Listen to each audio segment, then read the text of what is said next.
All right, so welcome to the miracle work. We're gonna start right away. Today we start a new series of lessons with the daily lessons, starting at 181. So this is one thing. So we're going to read the introduction to the 181 lessons because we're in a different phase. That's obvious. We're in a different phase of learning. And I love to read these introductions because they actually help you to see how how the rationale is of A Course in Miracles. And that's helpful because it tells you something about your own process. And that's why I use it. And it's comforting in a certain sense. Like it's exactly, it's been told what to do and what not to do. What is sufficient, what isn't. Like it gives clarity, and that's really helpful. So here's the last lesson yesterday, 180. Now it's like 100 and in fact 181. But here we continue. So our next few lessons, which is like 10 of them, I think. Our next few lessons make a special point of firming up your willingness to make your weak commitment strong. Your scattered goals blend into one, to one intent. You are not asked for total dedication as yet, but you are asked to practice now in order to attain this sense of peace such unified commitment will bestow, if only intermittently.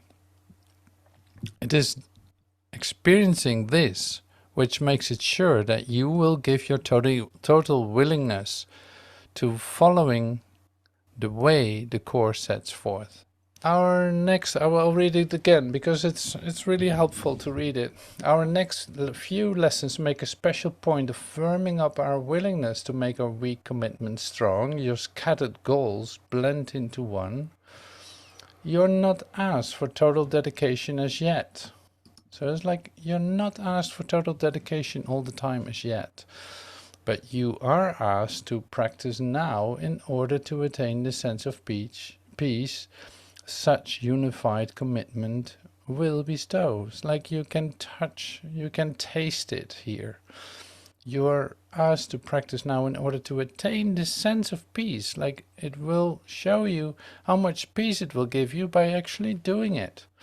Only for just moments, like intermittently. You might not do it all the time, but for some time during the day, or when you do your exercise, at least you might feel a sense of peace. That's why this is helpful. But this series of lessons is really made for it, to get the taste of it, so to speak.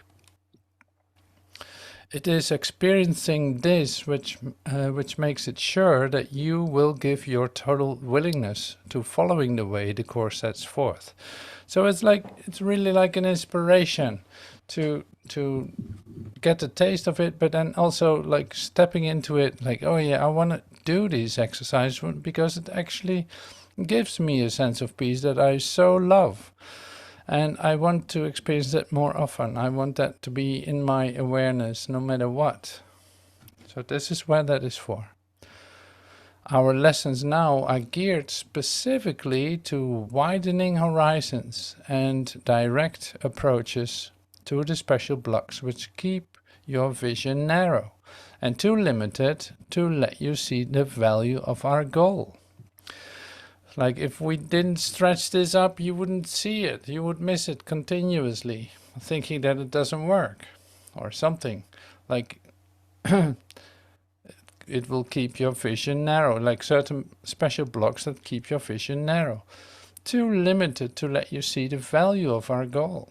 Like it really has value, but you won't see it if you don't allow your awareness or your vision to say stretch up a little, to widening up, to opening up. We are attempting now to lift these blocks, however briefly, even if it's for a short time. It would be so great that this already works. It's like we're just attempting to lift these blocks every day, a couple of times a day, maybe short, maybe 10, 15 minutes, or maybe 5 minutes, but it's still worth it. Words alone cannot convey the sense of liberation which their lifting brings. It's like it's really about the experience, not so much about the words at all. And I love that. It's like words alone cannot convey the sense of liberation which their lifting brings. But the experience of freedom and of peace that comes as you give up your tight control of what you see speaks for itself. See, and that's your inspiration to do these exercises and to go for it, and to also allow your consciousness to expand as much as you can, to be completely open and receptive, and say, let go of all the kind of resistance or all kinds of ideas that you could hold. Why not to do this, or why not to listen to this? This is great. So the experience of freedom and peace will do that for you. You will be motivated. Your motivation will be so intensified that words become of little consequence. Like, it doesn't even matter what's being told, but you're still doing it anyway. So because you're touched by the freedom and peace that you're experiencing, you are deeply inspired to move and do this, to open up like during your day, open up for some time and let your defenses drop. You will be sure of what you want, and that is what you will be sure of what you want and what is valueless. That will dawn on your sight. Like, it will become more and more clear what is really that I want and what is absolutely meaningless to me. So now here in the last paragraph. And so we start our journey beyond words by concentrating first on what impedes our progress still. Experience. Wait, what is that sound? Okay. And so we start our journey beyond words by concentrating first on what impedes our progress still. Experience of what exists beyond defensiveness remains beyond achievement while it is denied. And we call this the unexplored paths. I started to use that word a lot from Teilhard. Like, unexplored paths are we discovering. Experience of what exists beyond defensiveness remains beyond achievement while it is denied. But if you don't deny it to yourself and you become defenseless, you are experiencing it. So that becomes more and more attractive to you. It may be there, but you cannot accept its presence. So we now attempt to go past all defenses for a little while each day. See, we do it very carefully. So we now attempt to go past all defenses for a little while each day. No more than this is asked, because no more than this is needed.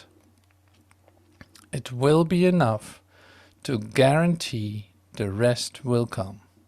So this is what I mean with comforting. No more than this is asked. Just a little while each day you go past your defenses.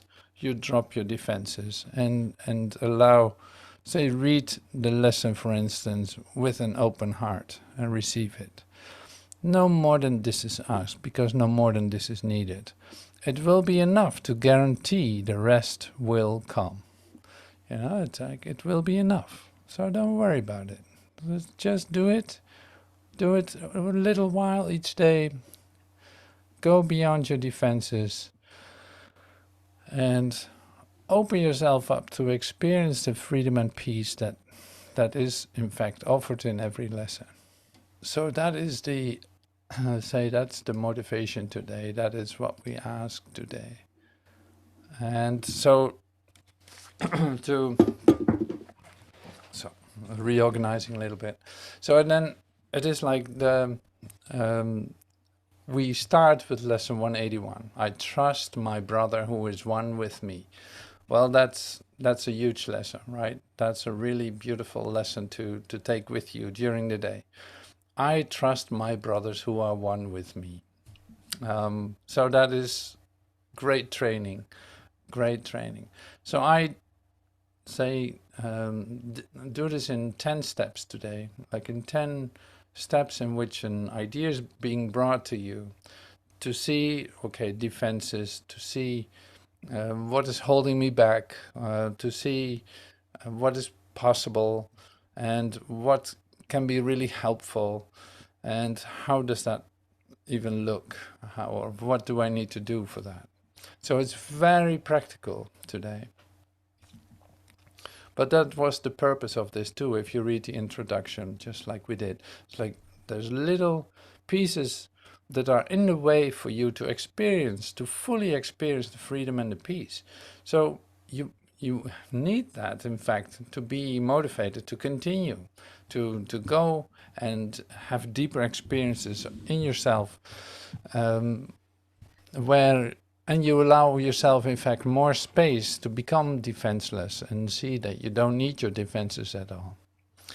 But anyway, so this goes step by step. So this is one of the, say, the blocks to the awareness of love's presence, which is the trust in your brother. Well, you might have some vivid experiences with that. There could be. It's a very common theme. So these are really essential things that we're looking at. Very basic and not anything else. And it's really beautiful, in fact, what we're trying to do here. Like, trusting your brothers is essential to establishing and holding up your faith in your ability to transcend doubt and lack of sure conviction in yourself. Well, this is the interesting part. So here, in fact, there's a direct benefit offered to you. See, it is never one thing. So I'll go out of this. Well, maybe I stay here. Trusting your brothers is essential to establishing and holding up your faith in your ability to transcend doubt and lack of sure conviction in yourself. To transcend doubt and lack of sure conviction in yourself. Okay, I'll go out of this now. So do you hear what this says? Do you hear what this says? It's actually totally helpful to you to start trusting your brothers. Why is that so helpful? Not just because your brother is yourself. No, also, which is actually the same, but you start to trust yourself. Sure conviction. You overcome doubt. You overcome doubt by trusting your brother. You start to trust yourself. Like it's cutting from two sides. It's beautiful. Like that's beautiful. That's totally helpful. So you want to be sure about yourself. You want to overcome doubt in yourself. You want to make sure that you can trust yourself. Start trusting your brother. And that will come to you. It's literally, you give that to your brother, you receive it for yourself. So it's a shared experience. That is so lovely. Trusting your brothers is essential to establishing and holding up your faith in your ability, your possibility to transcend doubt and lack. So finally you can step over your doubt and lack of sure conviction in yourself by just starting to trust your brothers.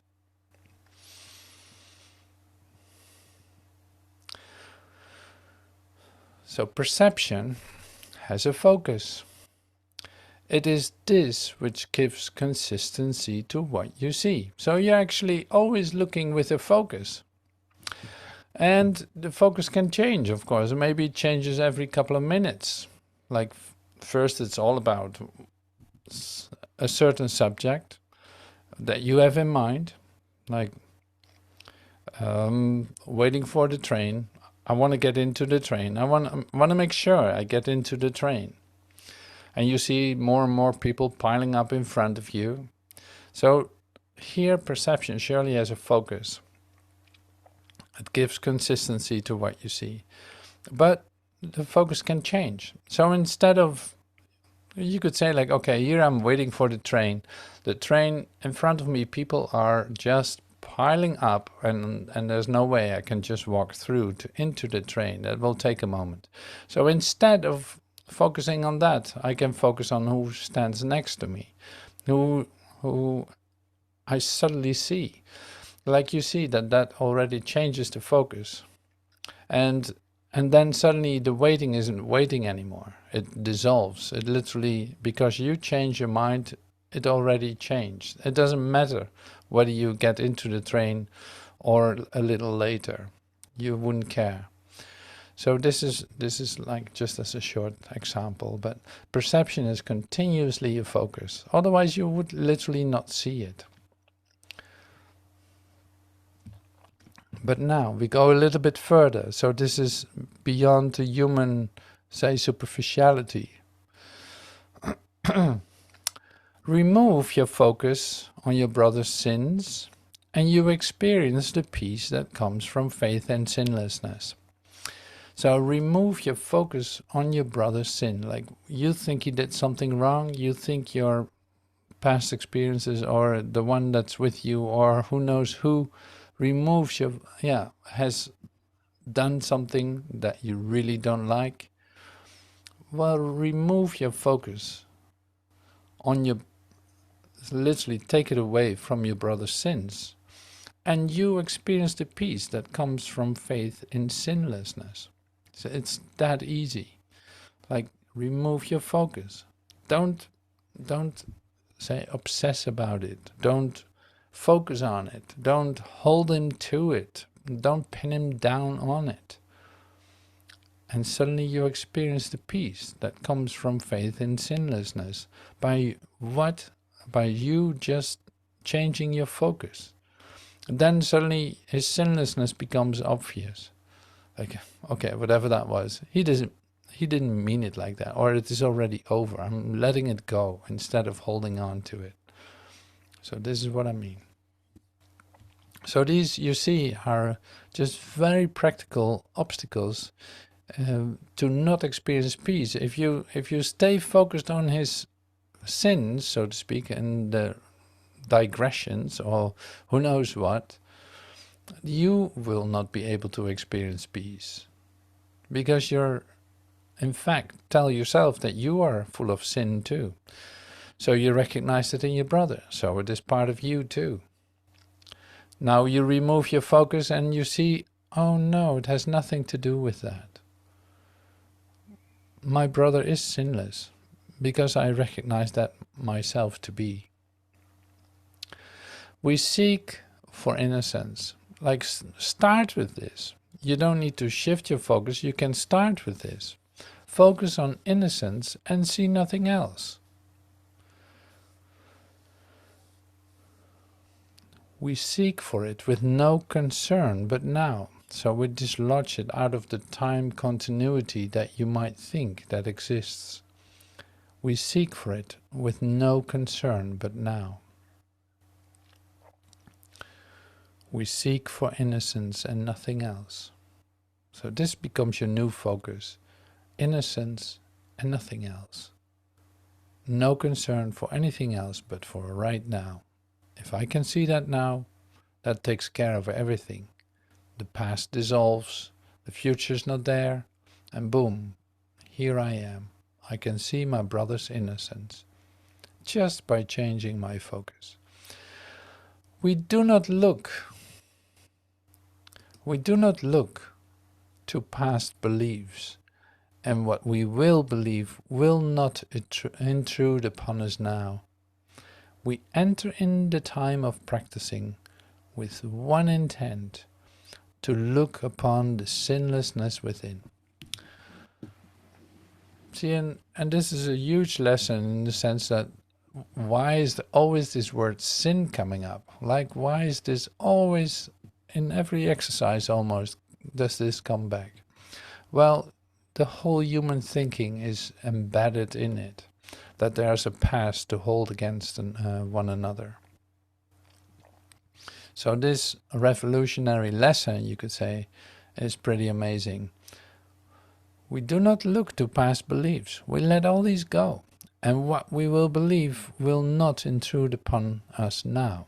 Like, we don't drag the past into this present moment, because it will just smudge up our eyes. We will not be able to see the sinlessness and the related peace and freedom that we can experience by doing that, or experiencing the innocence of our brother, seeing the absolute beauty of that.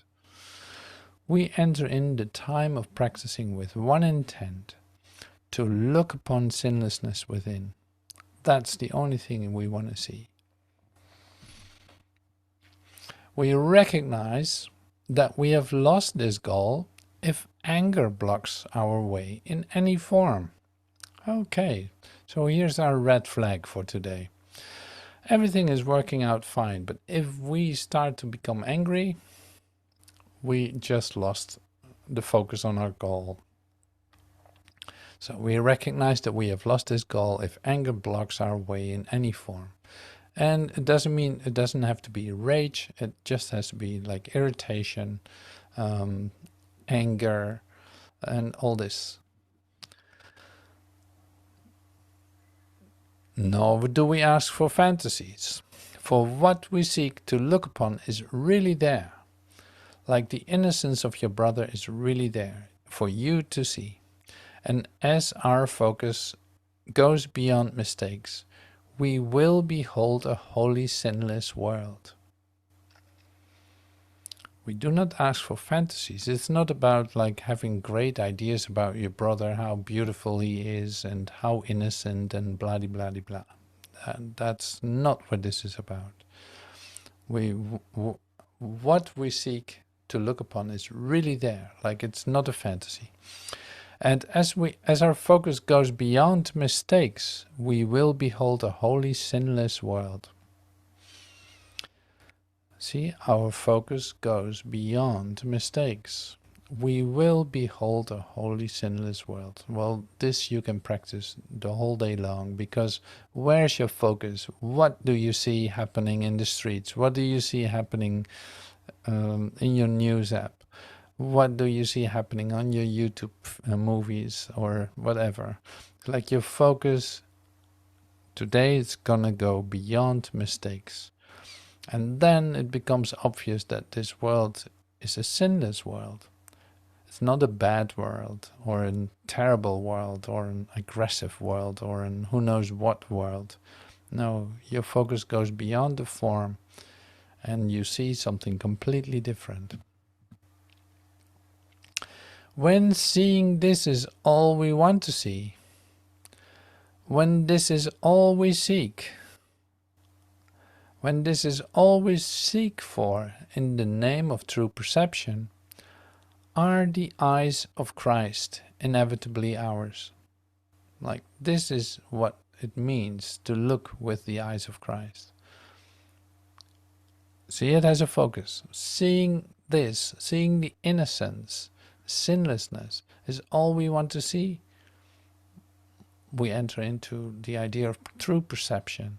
The eyes of Christ are yours, and the love he feels for us becomes our own as well.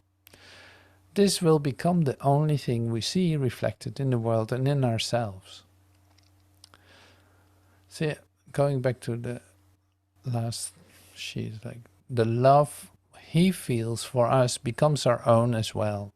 This will become the only thing we see reflected in the world and in ourselves. So I'll get out of it here now. So, like, the love for each other, the love for your brother will become obvious when you do this, when you practice this. It's like, it's not a big deal, so to speak. It's not like rocket science or anything. No, this is just looking beyond the mistakes or the sins that you think are there, looking beyond the form, and allowing yourself to become defenseless. Like, try to get in touch with the love that is present in every situation. See, it's not difficult. You just need to get over your own ideas. So, and the practice of it is immediately fulfilling. So it's not that you're gonna lose out on anything. Your whole world just changed by you doing that, waiting for that, being patient with that, and so that that is what you start to feel, so that that is what is starting to happen during your day. I feel the love of God within me now. It's like I feel the love instead of something else. It's like, oh, it feels so good. I'm so happy that I let go of the terror of my own mind. It's so great to walk around like this in every situation, say, become quiet enough or come to myself enough in order for me to experience that and give that away, because you can bring that everywhere. So by you not responding to it, you give it to your brother, but you experience it yourself. That's always so great. It's like a total win-win situation. And there's no situation where this doesn't work. Like there are no exceptions to it. I love it. I love that. That's so beautiful and so real. So the eyes of Christ are inevitably ours. And the love he feels for us becomes our own as well. This will become the only thing we see reflected in the world and in ourselves. So, is there anything else you want to see? The world which once proclaimed our sins becomes the proof that we are sinless. And our love for everyone we look upon attests to our remembrance of the Holy Self, which knows no sin and never could conceive of anything without its sinlessness. It's like the world which once proclaimed our sin becomes proof that we are sinless. And our love for everyone we look upon attests to our remembrance of the Holy Self, which knows no sin and never could conceive excuse me, and never could conceive of anything without its sinlessness. Wow, how lovely is that? So is there an exception to that? No, there's not. You can start this today and keep doing that. Your love for everyone you look upon is just a remembrance of your holy self, which knows no sin. Like, what could possibly go wrong? And if you see something that you think like, well, this is not freedom, this is not happiness, this must be my focus on sinfulness, then you say to yourself, it is not this that I would look upon. I trust my brothers who are one with me. If you think that somebody is attacking you, if you think that somebody's triggering you, if you think that somebody is like not trusting you, if you think that somebody is attacking you, just say this: it is not this that I would look upon. See, it is like literally, it has nothing to do with your brother, it has to do with your focus. So you remind yourself, I trust my brothers who are one with me. I trust my brothers who are one with me. Wow, that's such a great lesson. I trust my brothers who are one with me. So this is our lesson for today. I trust my brothers who are one with me. So there's a shift of focus. Continuously you're invited, but you can only have to do it a couple of times a day to start with this. Like if you start to recognize the peace and freedom that it will give, you're going to be motivated to keep practicing this. But you don't have to do it. It's like, no, don't push it. Don't push it. You don't have to do it many times or anything. It's like, just do it a couple of times well, and you'll have an experience of yourself. Like this is purely by attraction, by resonance, pure attraction to wanting to experience peace and freedom, and to come into a love relationship with everyone that you meet, and seeing that there's never a reason to attack and never a reason to point out the wrongs of someone. Like, there's no need to do that. And this is pretty amazing. It's like the only thing that needs to change is you changing your focus and going into your sinlessness focus. Like, you focus on the love that you recognize. You focus on like, this is not what I want to see. I trust. Trust is my, it's like, that's my thing. I want to trust what's going on. I'm sitting here, no matter what the situation looks like, I'm sitting here until I feel that, until that happens. I trust my brothers. I must have missed something. I must have missed because I want to attack. I want to become angry, but I'm waiting just a little bit longer to see that there's another possibility. I can trust my brother. Oh, yeah, here's the trust part. Characteristics of God's teachers. I'm just using this now today. So this is one of the characteristics of you. Trust.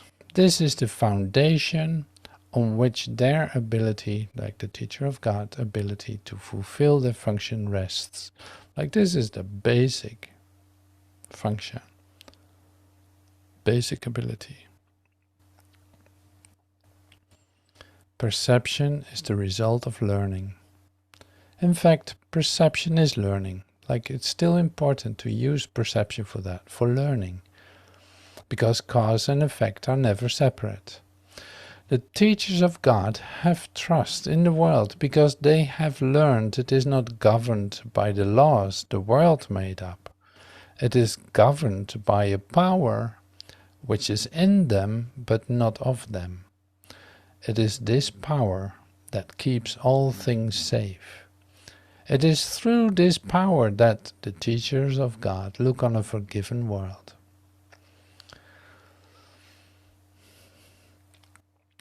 So you say, like, teacher of God, what is that? Like, well, that is you, if you admit that you're actually teaching truth, so to speak. So that's you being willing to teach truth, to focus on using your perception not to attack your brother, but to learn something from it, and seeing that you can drop your defenses, just like we practiced. Like, you drop your defenses. And when you start to demonstrate that, well, then you're a teacher of God. Teachers of God have trust in the world because they look beyond the appearances and trust their brother who is one with them. The certainty of that comes with that is yours by you practicing this, by you doing this. It is governed by a power which is in you, but not of you. It is the power that keeps all things safe. It is through this power that the teachers of God look on a forgiven world. See, and here it says too, see, it's all about experience. When this power has once been experienced, it is impossible to trust one's own pity strength again. And here's a beautiful metaphor. Who would attempt to fly with the tiny wings of a sparrow when the mighty power of an eagle has been given him? And who would place his faith in the shabby offerings of the ego when the gifts of God are laid before him? What is it that induces them to make this shift? Now, this is interesting. So what is actually necessary for this to occur? So we talk about that sometimes. Well, here's some of the phases. I will not read all of it, but just to give you an idea. First, what happens first is they must go through what might be called a period of undoing. This need not be painful, but is usually so experienced. Like, this is your awakening experience. In the beginning, it seems to be painful. You go through stuff and you have no idea what is going on. It seems as if things are being taken away, and it is rarely understood initially that their lack of value is merely being recognized. Like, there's not so much that things are taken away, they had no value to begin with, but you just valued them. How can lack of value be perceived unless the perceiver is in a position where he must see things in a different light? Such good questions, I love it. How can lack of value be perceived unless the perceiver is in a position where he must see things in a different light? He is not yet at a point at which he can make the shift entirely internally. So I'm going out of this. So this is one, just one aspect of it. So it continues. So there's a workbook. Oh no, it's a manual for teachers, like the third volume of A Course in Miracles, the third volume. This is part of the characteristics of God's teachers. And you will see, like, the trust episode is like 3 pages or something. Like, it's a huge theme. And so we're just at the beginning. We do our lesson 181. We start to trust our brother, at least consider it a couple of times a day, not putting any pressure on it. So now, you see, in your awakening, you have been focusing on, say, as a human being, you have been focusing on, in fact, stuff, so to speak, that is valueless. Something that happened in the past. It's over, it's gone. Do I need to take it away? No, you start to see the valuelessness of it. Like, it doesn't have value because it's over, it's gone. Why would it still bother you if it's over? And that can happen, of course. So there's something that needs to be, that needs to happen. You see that here it is being said, in this phase, it is experienced as painful. It can very well be experienced as painful. It doesn't need to, but it probably does very often it is like that for the ones that are awakening. Because you have placed so much value and so much identity on your story, or on your, say, past events, or on the things that you value, just in order to make something out of it, instead of seeing the true value of it, which completely lacks, for instance. That's what makes it different. And so this is just the first phase. You start to see the meaninglessness of things that you valued before. You made a big deal, for instance. You made a big deal of something that somebody did to you. You made that to really like an unforgivable chunk of sin, so to speak. An unforgivable chunk of sin. And now you're asked to let it go, at least for a moment, and experience the freedom and peace that brings. So it's like you're being trained in shifting your focus from valueless to true value, from sinlessness to innocence, and on and on and on. It's like shifting your focus is where this is all about. From perception to go beyond the form, using your perception just as a reflection of, what am I thinking? Like, the occurrences that take place during the day tell me something about myself, because this is where it originates. Like, it doesn't come from somewhere else. So by recognizing that, and starting to practice with that, seeing that you're the cause of it, seeing that the information that comes to you, which might seem to be very conflictual, is originating in you and not anywhere else. That means that if you shift your focus from the perceived obstacles to what lies beyond, or bring it back into this moment instead of trying to drag the past into this moment, so you stay focused on, is it happening now? Does it have to do with now? Can I let go of it because it is over? Yes, you can. So like this practice is really what speeds up your progress, like speeds up your process of awakening. Because you start to see that you don't need the past. You don't need all the things that you were holding on to. You don't need those. So you feel lighter. You feel more open. You have a day in which you actually, say, spend quite a bit of time seeing how lovely everyone is, instead of disgusting everyone or irritating or who knows what. So it's like, here's a possibility for a whole new experience of your day. And why not take it? I love it. That's great. Well, it's a nice experiment, isn't it? What else are you going to do? So, but now with no pressure, you don't have to do this all day, just a couple of times a day, maybe for 10 minutes or so. Take it easy, but have a great experience, at least in those 10 minutes. Love it. Love what you do. See how beautiful it is to discover innocence. I love this. Like, I remember the first time I really did this lesson. It's like unforgettable. So amazing how that works.